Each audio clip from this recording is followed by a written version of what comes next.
much on the 60 car since the asphalt. We've cut and welded. I mean, nothing on the car is the same as what it was the way it went to the asphalt. And I posted on Facebook yesterday. It was good at the asphalt. It was really good at the asphalt, but it wasn't good enough. It wasn't good enough to win, and we're not good enough being a top 5, top 6 car. We want to get to winning. And the main thing behind the 60 car here is this is kind of a testing to you. Like Brad's driving it, Brad's filling it out. He's seeing what it needs. He's trying to get it ready to where when it goes back to Brandon, he feels like he's going to get a pretty good piece. I do believe he's going to drive it a couple of times this year. I think Brandon's already talking about Brad driving it a couple of times, so you may see both of them in the car. When Brad's racing his car, Brandon may be in his. I don't know what the plan with all that is. We just kind of planned that by ear, but Brandon is like one of our best friends, so it's just something that he'll call Brad and be like, hey, you want to do this? Hey, you want to do this? So anyway, that's the plan for today. Take this pig to I75 and hope it is even better than it was in the asphalt, and I believe it will be. Found out some issues that we had at the asphalt as far as setups and stuff like that. Wasn't able to fix it at the asphalt because didn't have the tools and stuff to be able to fix it right there, but he got that fixed. So what do you think, babe? I'm ready to stand on that Ford motor. I've been telling Brandon that at least I'll get to open it up at I-75. So you get to stretch his legs a little bit. Yeah. You think? See what it's all about. Can you handle it? We'll see. Brandon keeps telling me that he can't handle it. It's too much. It ain't Chevy. So we are big Chevy people. We've always been big Chevy people. It's all Brad's ever driven as far as vehicles, and then race car. But it ain't nothing. We would drive a Ford. It ain't no big deal. It ain't nothing like that. Just a motor. Yeah, it's just a motor. So anyway, we'll get to I-75, and I'll show you guys a little bit of the scenery headed to I-75. It's about a 2.5 hour drive for us. About a 2.5 hour drive, so we're on the road. Mood Girl's with us. You can see she's already passed out. She was tired. So yeah, we'll see how practice goes. They won't have the stands open today. All they have is the pits and the tier parking, so I'm going to video, and I'm going to do the video to the best of my ability. But videoing through a fence is not easy, and cameras do not like it. They just want to focus on the fence. So I'm going to go ahead and put that out there right now. I'm going to do my very best to video the best I can, but no promises on that. If they let us in the stands, hopefully I'll be able to go to the stands and do a little bit of videoing. But from what I gathered on Facebook, they're not going to have them open, which I understand because they don't want to have to clean those. So yeah, so that's that. We'll see you at I-75. Coming back to you live. Where are we at, honey? Just past Trenton, Georgia. Exit. All right. On a bumpy road. Yes, on a very bumpy road. I can tell you right now, I've made a lot of people mad coming up 59 because I was not riding in the right lane. No. We would done have whiplash by this point. Man, that is terrible. Hey, road work guy. You need to go fix that. That ain't my jurisdiction. Mo finally woke up here. She woke up, now she's drinking her milk. So we are about halfway. Right at halfway. About an hour. Alright. From there? Hour and 15-ish. Alright, so we're right at halfway, a little over halfway. So yeah, we'll be there in shortly. Alright, hey guys, we are here at I-75 a little bit later than we had anticipated because we got behind a pretty bad wreck. Prayers for those. It didn't look good, so prayers for those. But we made it here about 45 minutes late, but they haven't started doing anything on track just yet, so we're still good. So we'll see how the car is first session out, and of course we'll show you guys along the way.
way too soupy. So,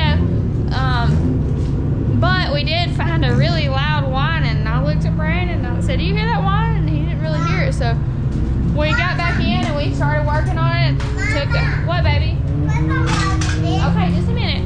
I took the rear cover off and the rear end was fine. He looked over and seen the brake line was hitting on the wheel.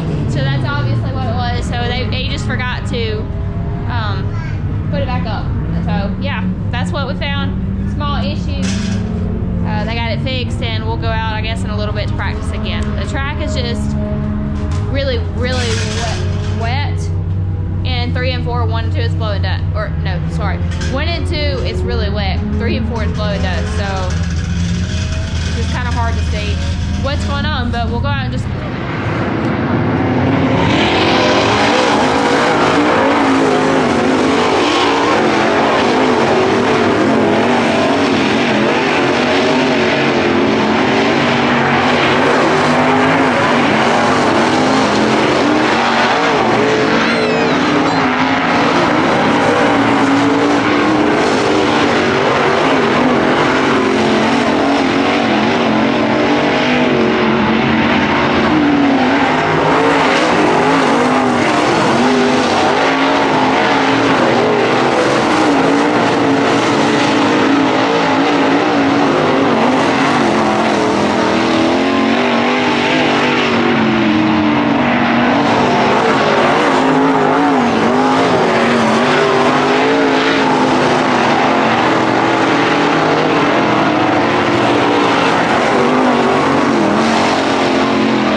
Gonna finish up practice night at I75. We're now back to the shop over here at Brandon and Gar's shop. We're gonna park for the night and go stay at their house so we don't have to go all the way back home and get out here and wash it in the morning.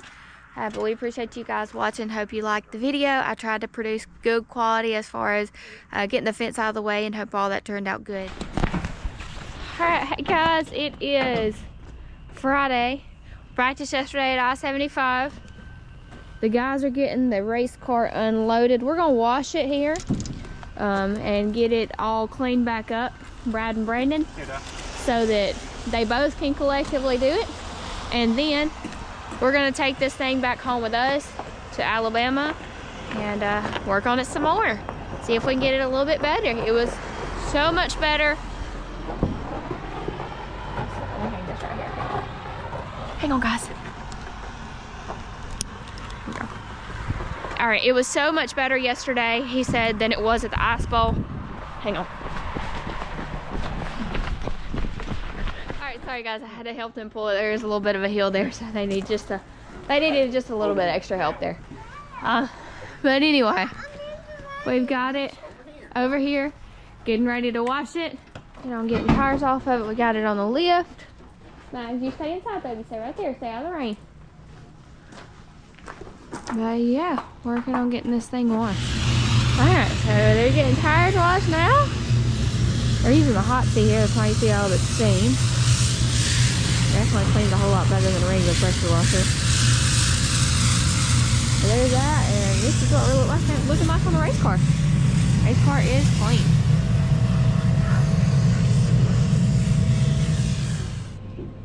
Mama, video the draft. Oh, video of the giraffe. There's a giraffe over there, guys. Alright, so we're loading her back up after wash day has been complete.